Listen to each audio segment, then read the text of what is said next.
Um, Welcome back to the channel, I guess. If you're new, great. If you're not, it is what it is. I don't do crazy graphics. It's about as real as it comes. Um,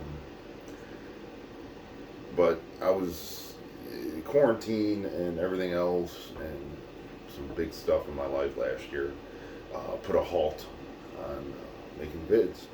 And right now, I feel things have stabilized, and I'm going to move forward with this. See what happens. So basically, I put out on my social media asking people drop me some questions, topics, whatever. So we got that. Right now, I'm gonna open up with one which was asked me about influences to start wrestling. Give you a little insight on who I am. Influences to start wrestling would be WrestleMania 5.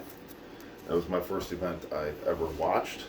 It was 1989, so I was like in second grade, something like that. Went to a friend's house, he invited me. Opening match, Hercules versus Haku. Kind of really solidified in my brain everything of this is larger than life, you know. And I didn't really start watching wrestling regularly until it was after Sergeant Slaughter decided to want his country back and Ric Flair. So it was somewhere in between there. So it was, you know, post WrestleMania 7, you know, pre WrestleMania 8. So that's when I started really watching wrestling. I just watched the cartoons on Saturday. I didn't realize channels and superstars were really on until I caught it one time. So there was that. You know, '89. I kind of, I watched pretty much all the big events, almost. So I watched WrestleMania. I watched SummerSlam, and then it was No Holds Barred, the movie, The Match, and that's what I remember that year until I started watching again. My earliest memory of wrestling would be about WrestleMania 3-ish. It was Bobby Heenan and Andre the Giant. Heenan was spraying him with the bottles saying, "This man don't sweat." And that was like at a tail end of a tape that they were doing. So there's that. Sorry. It's not the Rona. Just I smoke. So there was that. Fast forward to about, you know, getting back on track here. The WCW All Nighter I ran into. My buddy Tony stayed over. We, you know, we were kids.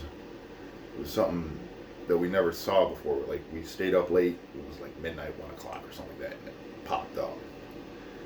And that opened our eyes, you know, because for a while, you know, you get the viewers on, and you only think, you know, the blinders, and you think that there's only one wrestling.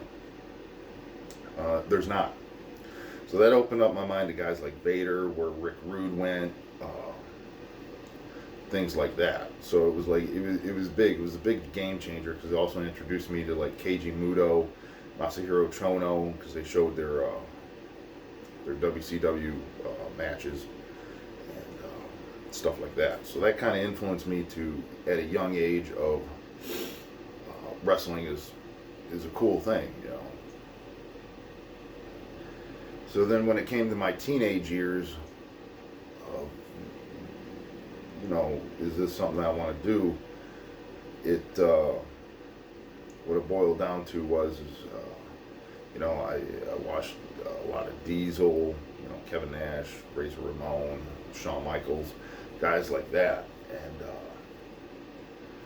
that really kind of engulfed and pushed me forward there. And then when I saw ECW, when I first chimed in on ECW, I was like, "Fuck, man, this is legit," you know. But this is something that I kind of want to do. And I knew that there was a bigger world of wrestling from WCW introducing me to some Japanese stars. And the internet was in an infant age, so you know you had tape traders. One of the guys was New Hot Seat at the time, Michigan native Sam Farmer. I talked to him online, AOL online. That tells you how old I am, a whole lot. My buddy Eric would fuck with him because he went to local shows and shit. But you know, when I turned into a teenager is when I started going to some local shows. But what really kind of influenced me to wrestle was the fact that I saw all these guys, like guys that I like Mr. Perfect, Rick Rude, Steve Austin now, Kevin Nash, you know, Shawn Michaels. These guys influenced me to want to actually pursue this. Tommy Dreamer, another guy from ECW, you know, stuff like that. So I figured that this was something that I could pursue. That I enjoy watching. It's something that I want to do. So that was that. Those were kind of my influences, pushing me forward, watching those matches that those guys had. You know, RVD too. You know, a lot of Michigan guys. You know, that I saw come through. And you know, I was part of a band and a group of musicians, if you will, in my teenage years, and I figured that I wasn't no good at playing guitar. So I'll do the one thing that comes natural to me, is I love wrestling. So I got in contact with a few schools, and it was NWA in Michigan. And Bobo Brown hit me back up. He was like one of the first ones. Everybody else was like timed out. So House of Truth was timed out at the time. Wasn't really as big as what it is now. But you know, because you got to get in. You got to get in at a certain thing. So like when I contacted House of Truth, he wasn't doing anything until like the fall, you know, and I'm fresh out of high school, so it's like I don't want to wait. You know, this is something I want to fucking do. So, you know, Mr. Meaner hit me back, said, "Oh, yo, it's the fall." I'm like, I can't do that. I want to get into it. So basically, I know a lot of the guys I ran into on the old circuit and everything else were great, but influencing, you know, I realized I had something. I'm going to tell you a short story here. I realized I had something when my friend Debo introduced me to a girlfriend he had at the time, and we used to do some yard shit. Okay, it shouldn't surprise anybody that at this day and age that there's some yard shit. Everybody's got some yard shit, some outlaw shit, whatever in their background. It's gonna fucking happen. So I don't give a fuck. And this was before I was training. So my buddy Debo had a girlfriend, and we taped this stuff, you know, just for entertainment purposes, you know, laughing and joking around, doing dumb shit, you know, like teenagers do. And I met his girlfriend, and she was kind of reserved on me, and like,